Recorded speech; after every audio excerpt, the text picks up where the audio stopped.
Hi, Jackie here with New Moon Oracle. Please like, share, and subscribe to my videos.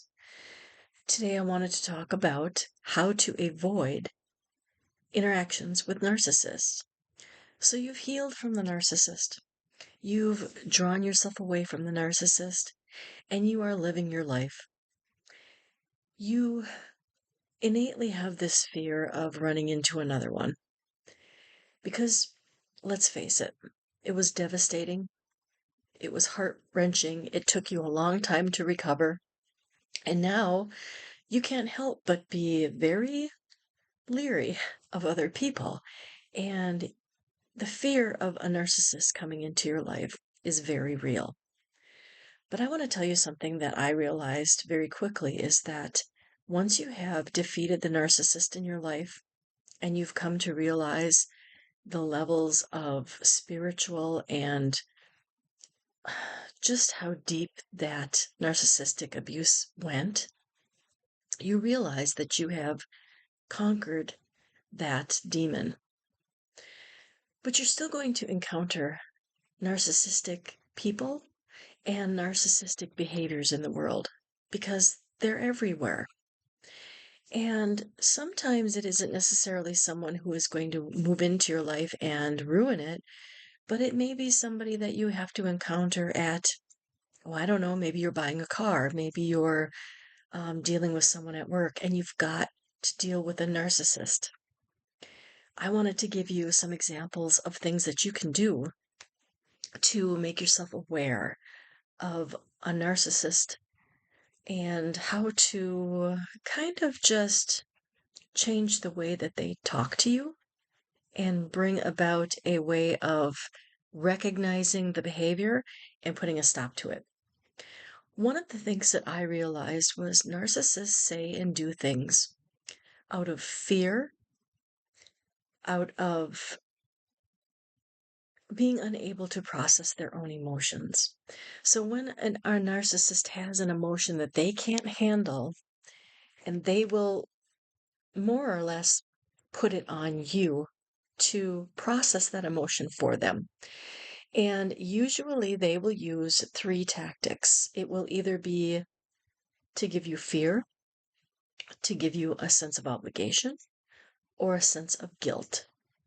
Now, fear is obviously an easy one to identify. If somebody is threatening you and making you fearful, and a way that this might occur would be, let's say you're at work and your boss tells you that, this is the second time I've asked you to do this task. And both times that you did it, you didn't do it the way I wanted you to do it. If this happens again, you're going to be written up. That's a fear, right? You think you're doing everything you're supposed to. You're giving the boss what they're asking for, but for whatever reason, they're going to insist that you're doing it wrong and they're putting fear on you. Another way that this may come across is obligation.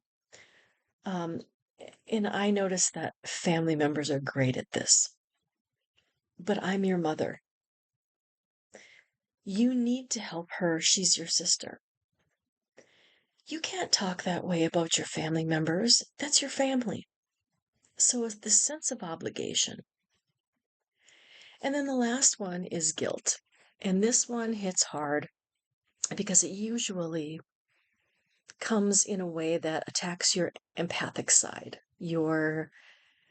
that part of you that wants to help other people, that doesn't want to hurt anyone else. And so sometimes you'll hear comments like, if you don't do that, I'm going to be stuck doing X, Y, or Z.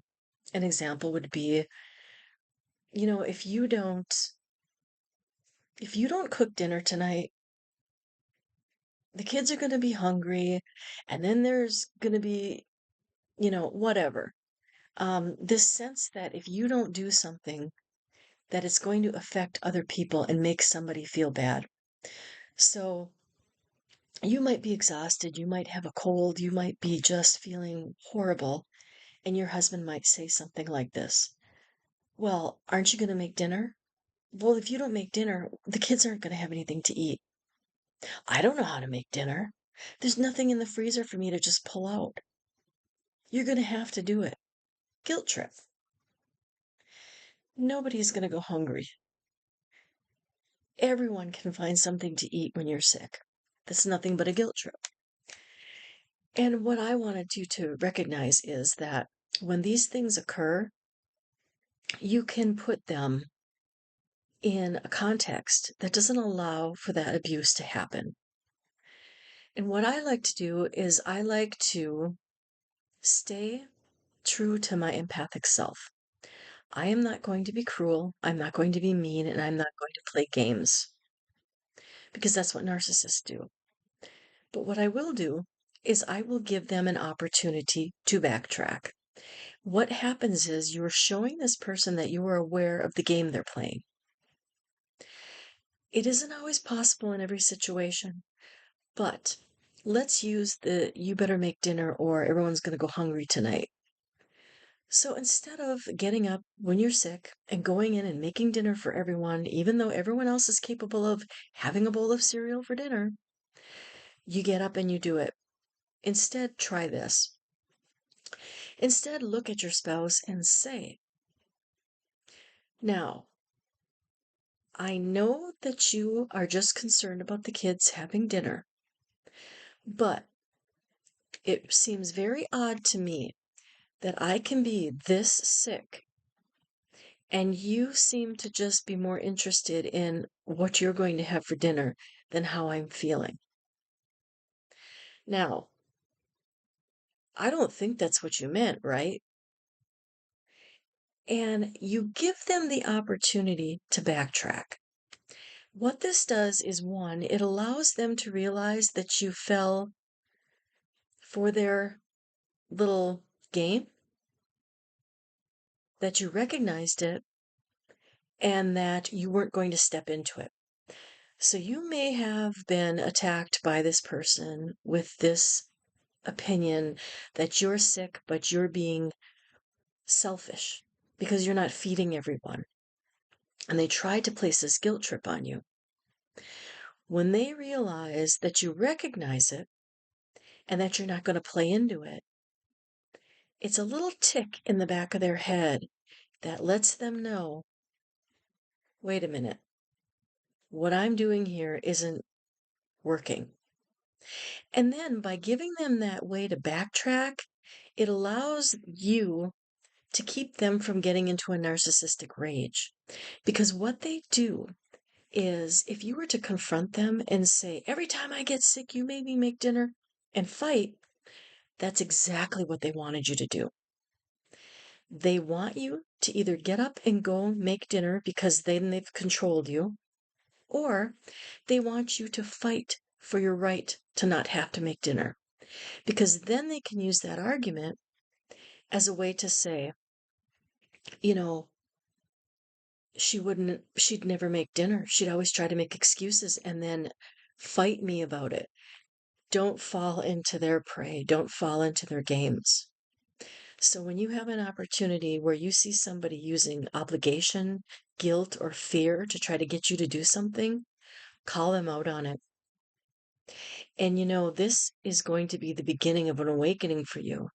The narcissist is going to see that you are beginning to identify the things that you used to fall for.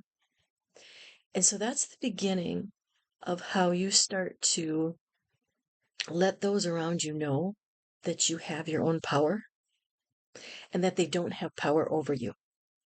They can try to manipulate you. They can try to give you guilt, obligation, or fear, but it's up to you not to fall for it.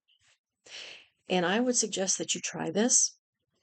There are times, when you have a boss or something that you just literally cannot say anything because if you do, you'll probably get fired for it. But one of the things that I noticed, even about the bosses that are narcissistic, is that sometimes you're the only person that ever calls them on their bullshit. And when you do, you earn an extra little bit of respect from them. I had a situation one time where I had a doctor who used to call us names. He was an oral surgeon, and we would work for this man. And every time that he would get angry with us during a surgery or while we were cleaning instruments or whatever the case was, he would call us names. He would say, "You stupid bitch." That's what he'd say to us.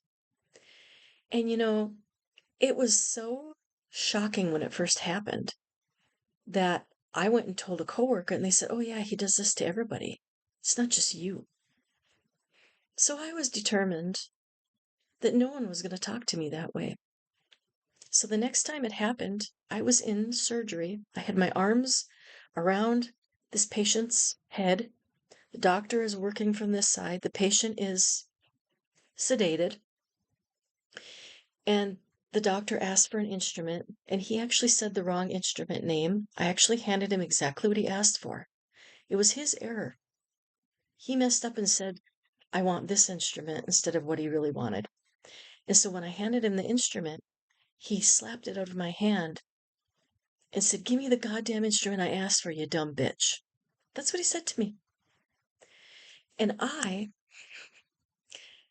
took off my mask, I took off my gloves, and I set them all down and I walked out of the room. I just walked out of the room. And I thought, I am not partaking in this. I didn't argue with him. I didn't fight back. I had a patient in the chair. I didn't think that was appropriate. I just took everything off and I walked in the other room and I went in the break room and I had lunch. He never said anything to me. But you know what he never did after that? He never called me a name ever again. Called everyone else names. I heard it. But he never did it to me again because I called my power back. And I did it in a way that wasn't argumentative. It wasn't cruel. I stood in my power. You will not talk to me this way. I will not allow it. So, just remember, people, you have been given the power as an empath to really affect people around you more than you'll ever know. And you can stand in your power without becoming one of them. You don't have to yell and scream. So try this one time. Take the higher road. Give them this golden bridge to cross where they can backtrack. He never apologized to me for calling me names or swearing at me, but he never did treat me that way again. It was a very different environment in that office. And I learned through the years that no one will keep me from standing in my power ever again. I don't care if it's a job. I don't care if it's a relationship. I don't care if it's money. I do not care. Nobody is going to take away my power ever again. So I would suggest that if you have somebody that is narcissistic in your life, bullying in your life, just take a quiet stance against these people and see what happens. You'll be surprised at how much power you have in being authentic and in being true and being kind and empathic. That quality has far more power than hate ever will. You just need to know how to harness it. I hope this helps. If it does, please like, share, and subscribe to my channel. Remember, God loves you. He has not forgotten you. You need to remember who you are. You need to love yourself and take back your power. The dark people, the dark entities, and the narcissists of this world, they don't own us. We are more powerful than they are. Take your power back. I love you. It's time for you to love you too. Thanks.